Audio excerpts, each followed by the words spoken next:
Now I'm gonna do a quick fringe trim tutorial on myself. This isn't for the faint-hearted, okay? If you're too worried, just don't. Clip it up and wait.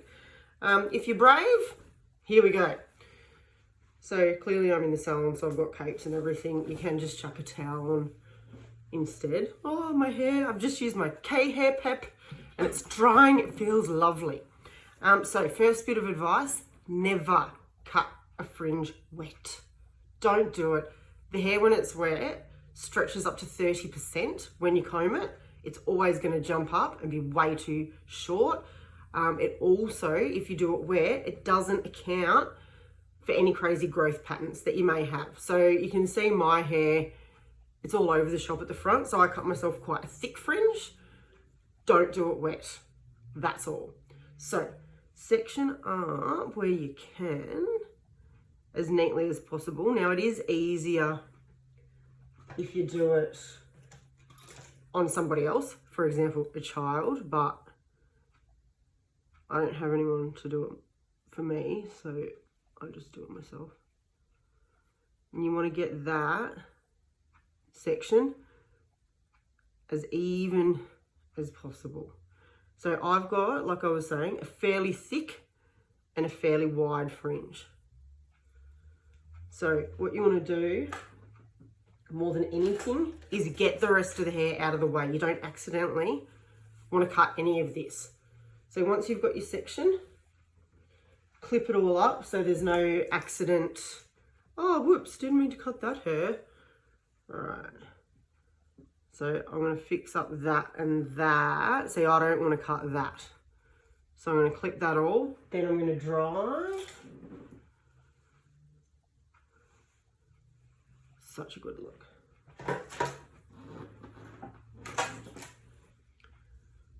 Not as much to clip in. All right, so here we go. I just dry it naturally. Don't use a brush, don't do anything. And you want to dry it down, straight down. So it sits as naturally as possible.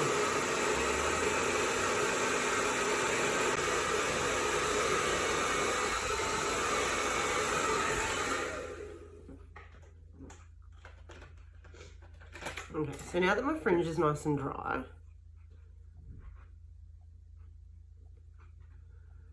because mine is so thick, I'm going to do it in 2 sections. Now, you do need semi-sharp scissors, okay? Don't use the kids' scissors. All that will happen is it'll push the hair out of the way, and that's when it's going to end up really uneven. So literally with this, right, you've just got to commit. Now, because I'm me, I have to like close one eye while I'm doing it. Now, be really careful that you're not doing these. Even if it is only slight like that, it's going to end up really crooked. So you need to visualize where you want to end up and keep that straight. Okay, adjust before you snip if you need to.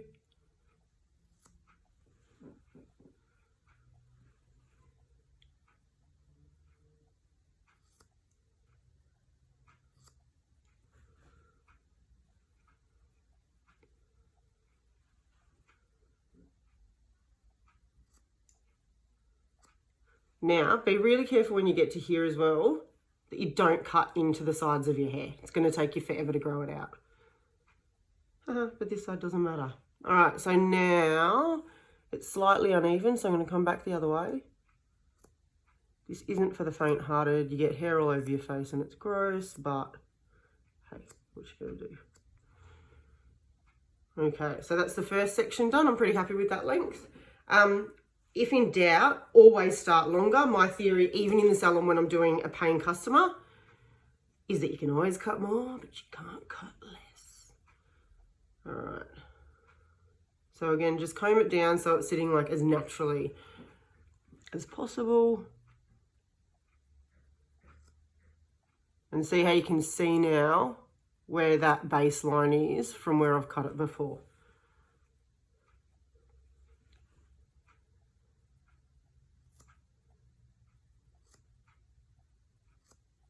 My curls are popping out.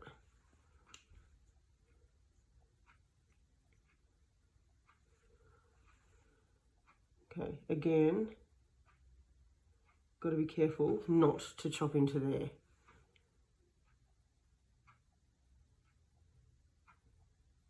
It's actually harder doing this in the phone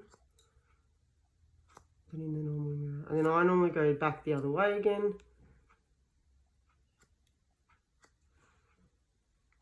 Because then it doesn't matter which way your hair, like if there's little flicky bits and stuff. Okay, I think, oh, see there's a weird bit there. So you just got to comb it down and keep checking. That's pretty straight. Okay, I think we're good. I'll get this hair off my face. Okay, there's a little bit that I'm just going to fix. So yeah, like if there's little bits that are different, don't freak out. Just dry it off. There you go, and then neaten it up. But that's why you want to start longer than shorter, so that when you do have to do it a little bit shorter, it's not too short.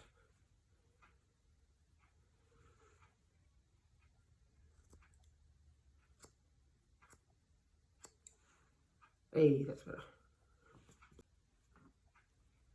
Okay, I think we have liftoff. Now, so there's other fancy things you can do, like chipping into it or thinning it if you want it a bit softer. I actually really like mine just thick and blunt, so I might see if one of my kids or something wants a fringe another time, so I can show you something a little bit fancier, but pretty simple myself. There you go. Now, I always blow dry my fringe because of those crazy growth patterns, but the rest, got my beloved K-hair pep that I'm addicted to now, and I'll just let that dry naturally because I don't like using too much heat on my hair. It's already frizzy enough with all the greys. K-hair pep's helping, but I just don't like using heat unnecessarily if I don't need to. There you go. So there's your fringe.